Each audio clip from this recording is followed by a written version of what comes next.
Hello everyone, welcome to డీమ్యాక్స్ Deepika channel. ఈ వీడియోలో మనకి టీఎస్లో మే 30 రోజు మార్నింగ్ షిఫ్ట్లో పేపర్ 1లో క్వశ్చన్స్ ఎలా అడిగాడో ఆ క్వశ్చన్స్ మనం చాలా ఈజీగా ఎలా సాల్వ్ చేయాలో ఈ వీడియోలో చూద్దాం. ఓకే, ఈ వీడియోని మధ్యలో ఎక్కడ స్కిప్ చేయకుండా లాస్ట్ వరకు చూడండి. Okay, first question, Ramesh went to school at 7:15 in the morning. Next, he came back to home at 1:05 in the afternoon. The total time spent in minutes by Ramesh from going to school until returning home. చూడండి, ఈ క్వశ్చన్ని solve చేయాలంటే first basic అసలు క్వశ్చన్లో ఇచ్చిన data ఏంటి అనేది మనకు మీనింగ్ అనేది అర్థం కావాలి. చూడండి, ఫస్ట్ నేను క్వశ్చన్ని ఎక్స్ప్లెయిన్ చేస్తాను. క్వశ్చన్ అర్థం అవుతేనే మనకు ఆన్సర్ అనేది వస్తుంది. చూడండి, ఫస్ట్ ఇది రమేష్ కదా, రమేష్ అనే ఒక పర్సన్ ఉన్నాడు, అవునా? ఈ పర్సన్ని దేని గురించి డిస్కస్ చేస్తున్నాడో, ఒకటి వాళ్ళ ఇంటి దగ్గర నుంచి, అలాగే వాళ్ళ స్కూల్ గురించి, అవునా? ఇది వాళ్ళ హోమ్ అనుకుందాం, ఇది వాళ్ళ స్కూల్ అనుకుందాం. ఓకే, సపోజ్ చూడండి మనకి ఏమంటున్నాడు, Ramesh went to school at 7:15 in the morning. అవునా, స్కూల్కి 7:15కి వెళ్ళాడు అంటే ఏంటి, 7:15కి తను స్టార్ట్ అయ్యాడు అనుకుందాం. ఓకే, 7:15కి స్టార్ట్ అయ్యాడు. He came back to home at 1:05 in the afternoon. చూడండి, తను స్కూల్కి వెళ్ళి మళ్ళీ ఏంటి, చూడండి మీకు ఇలా కన్ఫ్యూజ్ అయ్యారు అనుకుంటే జస్ట్ 1 minute, ఇలా కాకుండా రాసే ఫార్మాట్ చేంజ్ చేస్తాను. ఇది హోమ్ కదా, అవునా? ఇది హోము, ఇది స్కూల్లో అనుకుందాం, అవునా? 7:15కి తను ఇంటి దగ్గర నుంచి స్టార్ట్ అయ్యి స్కూల్కి వెళ్ళాడు. స్కూల్కి వెళ్ళి మళ్ళీ ఇంటికి రిటర్న్ వచ్చాడు. ఏ టైంకి రిటర్న్ వచ్చాడు అంటున్నాడు, చూడండి 1:05కి, అవునా? ఆఫ్టర్నూన్ 1:05కి ఏం చేశాడు, return to he came back to home అన్నాడు. చూడండి, 7:15కి ఇంటి దగ్గర నుంచి స్కూల్కి వెళ్ళి మళ్ళీ స్కూల్ నుంచి ఇంటికి తను 1:05కి ఇంటికి వచ్చేసాడు. ఈ డేటా ఇది క్లియర్గా మనకి అర్థం కావాలి. Okay, next, the total time spent in minutes. Question దేంట్లో అడుగుతున్నాడు, మినిట్స్లో అడుగుతున్నాడు, అవర్స్లో అడుగుతున్నాడు అని చాలా క్లారిటీగా చూడండి.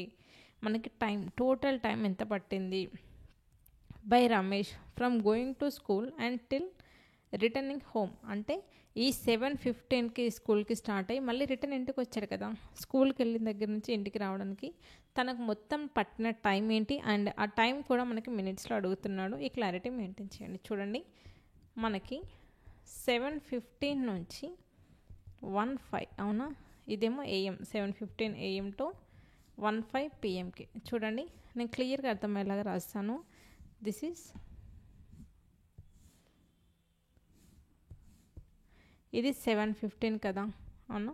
ఇది 7:15, 8:15, 9:15, 10:15, 11:15, నెక్స్ట్ 12:15 అండ్ నెక్స్ట్ 1:15 అవ్వట్లే మనకి, అవునా? 1:05 మాత్రమే కాబట్టి ఇది వదిలేయండి. ఓకే, ఇక్కడ నుంచి ఇక్కడ వరకు 1 hour. This is also 1 hour, 1 hour, 1 hour, 1 hour. Total ఎన్ని అవర్స్, 1 2 3 4 5, అవునా? ఎగ్జాక్ట్లీ మనకి ఇది 5 hours ఉన్నాయి, అవునా? ఎప్పటి వరకు, 12:15కి మాత్రమే 5 hours ప్లస్ ఇంకొక మనకి 1 అవ్వడానికి ఇంకెన్ని మినిట్స్ తక్కువ ఉంది, 45 minutes ఇక్కడ ఉంది. నెక్స్ట్ ప్లస్ 1 తర్వాత మనకి 5 minutes ఎక్కువ ఉంది. ఇది 45 minutes plus 5 minutes total 50 minutes, అంటే 1 hour 50 minutes. మనకి క్వశ్చన్ ఏం అడుగుతున్నాడు, మినిట్స్లో కావాలి ఆన్సర్ అని అడుగుతున్నాడు.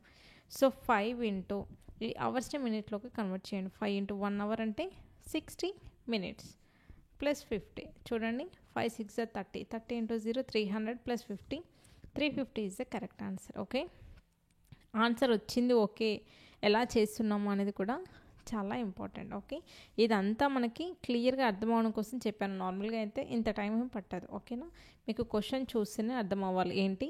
ఇక్కడ నుంచి షార్ట్ కట్ చూడండి, ఇక్కడ నుంచి ఇక్కడ వరకు మనకి ఎంత టైం పడుతుంది, మొత్తం 5 hour 50 minutes అనేది క్వశ్చన్ చూస్తేనే మనకి డైరెక్ట్ క్వశ్చన్ పైన ఐడియా ఉన్న వాళ్ళు రాస్తారు. ఇక్కడ నుంచి దీన్ని మినిట్స్లోకి కన్వర్ట్ చేస్తారు. ఇక్కడే 5 ఇంటూ 60 ప్లస్ 50, దిస్ ఇస్ 350 అని ఇది ఫ్రాక్షన్ ఆఫ్ సెకండ్స్లో చేయొచ్చు. బట్ క్వశ్చన్ అర్థం అవడం కోసం నేను ఇదంతా ఎక్స్ప్లెనేషన్ ఇచ్చాను. Okay, I hope you understand this question. Next question చూడండి,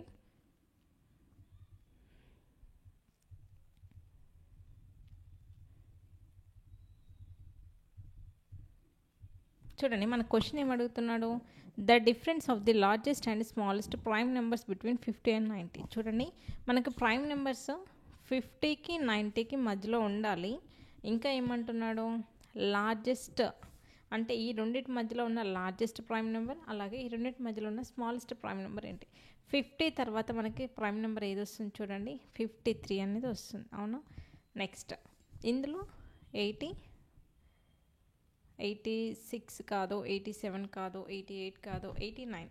ఓకే, 89 అనేది ప్రైమ్, ఇదేమో highest prime number and this is the least smallest prime number. ఈ ప్రైమ్ నెంబర్స్ అనేది ఈ రెండింటికి మధ్యలోనే ఉన్నాయి కదా. ఓకే, సో ఈ రెండింటికి డిఫరెన్స్ ఎంత అడుగుతున్నాడు? 89 - 53 equal to that is 36 is the correct answer. Okay, next one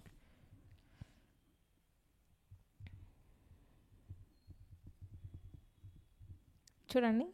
next question మనకి ఇది ఏంటి, మోస్ట్లీ ఇలాంటి క్వశ్చన్స్ అయితే చాలా వరకు ఎగ్జామ్లో అడుగుతూ ఉంటాడు. సో మనకేంటి, the equivalent number of 10 crores in international system. చూడండి, మనకి 10 crores అని మనం ఇండియన్ సిస్టంలో అంటాం కదా, ఇదే మనం ఇంటర్నేషనల్ సిస్టంలో అయితే 10 crores అనేది దేనికి ఈక్వల్ అని అడుగుతున్నాడు. చూడండి, ఇండియన్ సిస్టమ్కి ఇంటర్నేషనల్ సిస్టమ్కి చాలా మైనర్ డిఫరెన్స్ ఉంటుంది. ఏంటో చూడండి, నేను క్లియర్గా మీకు ఇక్కడ ఎక్స్ప్లెయిన్ చేస్తాను.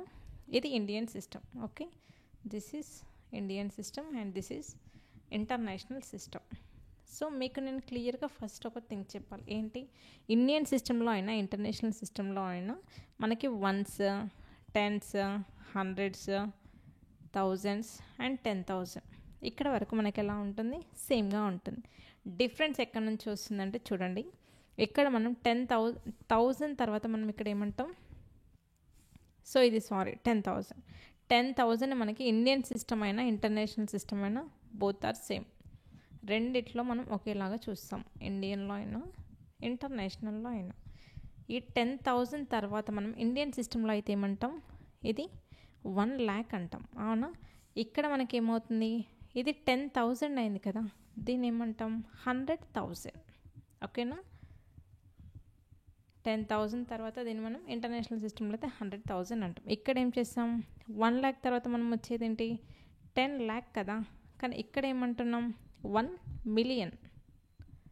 ఓకే, నెక్స్ట్ ఇక్కడ 10 lakh తర్వాత మనం ఏమంటాం, 1 crore. ఓకే, ఇక్కడ ఏమంటాం, 10 million. Okay, next 10 crore. Next మనం ఇండియన్ సిస్టంలో అయితే ఇక్కడ ఏమంటాం, 100 million అంటాం. ఓకే, మనకి క్వశ్చన్లో అడిగింది ఏంటి, 10 crores. 10 crores అనేది దేనికి ఈక్వల్ చూడండి, 100 millionsకి ఈక్వల్. ఓకే, సో చాలా ఈజీగా మనకి జస్ట్ ఈ డిఫరెన్స్ మనకు తెలిస్తే సరిపోతుంది. Okay, next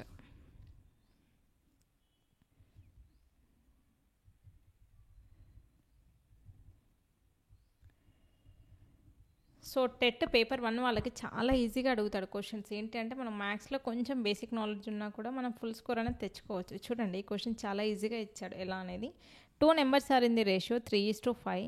if the sum of the 2 numbers is 136, the smallest number among the system is among them is.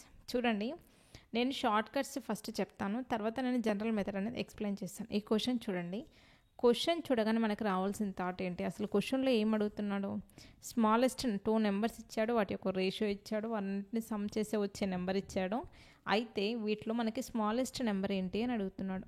Smallest అంటే ఏంటి చూడండి, ఈ రెండిట్లో స్మాలెస్ట్ రేషియో ఏంటి, 3 కదా, అంటే మనకు వచ్చే ఆన్సర్ ఎలా ఉండాలి, 3 multiply ఉండాలి. ఫస్ట్ మనం క్వశ్చన్ చూడగానే ఆప్షన్స్ చెక్ చేద్దాం, 3 multiple ఉన్న ఆప్షన్స్ ఎన్ని ఉన్నాయి. ఫస్ట్ వన్ చూడండి, 54 అనేది మనకి 3 multiple. ఎలా చెప్తున్నాం, మనకి 3 డివిజిబిలిటీ రూల్ ఉంది. ఏంటి, ఈ రెండింటిని సమ్ చేస్తే మనకి 3తో డివిజిబుల్ అవ్వాలి. 5 + 4 = 9 కదా, 9 3తో డివిజిబుల్ అవుతుంది కాబట్టి ఇది పక్క ఈ ఆప్షన్ అయి ఉండొచ్చు. నెక్స్ట్ 51 చూడండి, 5 + 1 అంటే 6. 6 కూడా మనకి 3తో డివిజిబుల్ అవుతుంది. ఓకే, నెక్స్ట్ 5 + 3 8, ఇది కానే కాదు. నెక్స్ట్ 5 + 6 అంటే ఏంటి, 11. సో ఈ రెండు కాదు, అయితే ఈ రెండిట్లో మనకి ఏదో ఒక ఆన్సర్. ఒక్కొక్కసారి ఏంటి అంటే ఇక్కడ 2 ఆప్షన్స్ ఉన్నాయి కాబట్టి మనం కంపల్సరీగా ప్రాసెస్లోకి వెళ్ళాల్సి ఉంటుంది. లేదు ఒకవేళ సింగిల్ ఆప్షన్ మ్యాచ్ ఉంటే అదే మన ఫైనల్ ఆన్సర్ అయ్యేది. ఓకే, ఈ కేసులో ఈ రెండు మనకి 3 multiples ఉన్నాయి కాబట్టి డెఫినెట్గా మనం ప్రాసెస్లోకి వెళ్దాం. చూడండి, some of these 2 numbers is 136. Some అంటే ఏంటి, ఈ రెండింటిని కదా, 3 + 5 ఏమవుతుంది, 8 కదా, అవునా? 8 parts ఎంత ఇచ్చాడు, 136. అయితే మనకు అడిగేది ఏంటి, స్మాలెస్ట్ కదా, స్మాలెస్ట్ అంటే 3 parts ఎంత అని అడుగుతున్నాడు. Okay, 8 1s 8, next 8 17s, 8 7s 56. Okay, next మనకి 2 మల్టిప్లై చేస్తే ఆన్సర్ వస్తుంది. 17 3 is how much 51. So answer 2 is the correct answer. So ఈ రకంగా మనం మ్యాథ్స్లో చాలా ఈజీగా క్వశ్చన్స్ అనేది సాల్వ్ చేయొచ్చు. ఓకే, ఇప్పటివరకు ఎవరైతే మన ఛానల్ని సబ్స్క్రైబ్ చేసుకోలేదో తప్పకుండా మన ఛానల్ని సబ్స్క్రైబ్ చేసుకోండి. సో టెట్లో మీకు ప్రతి ఎగ్జామ్లో అడిగిన క్వశ్చన్స్ అన్నీ కూడా మన ఛానల్లో అప్లోడ్ చేస్తూ ఉంటాము. సో డెఫినెట్గా మన ఛానల్ని తప్పకుండా ఫాలో అవ్వండి. వీలైతే మీ ఫ్రెండ్స్కి కూడా ఈ వీడియోస్ని షేర్ చేయండి. Thank you for watching this video.